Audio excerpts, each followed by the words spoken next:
Moikka! Tervetuloa esittelyyn.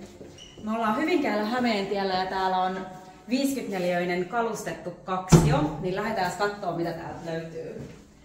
Täältä löytyy muun muassa tilava olohuone.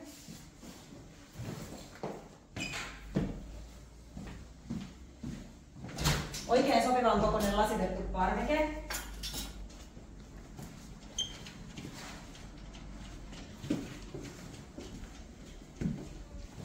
Sitten päästään vaatehuoneeseen.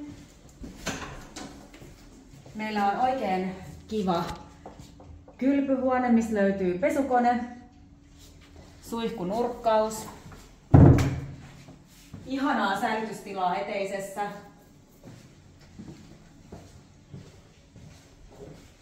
Makuuhuoneessa löytyy tällainen työpisteenä tai meikkipöytänä käytettävä taso. Ja tässä asunnossa on todella kiva keittiö.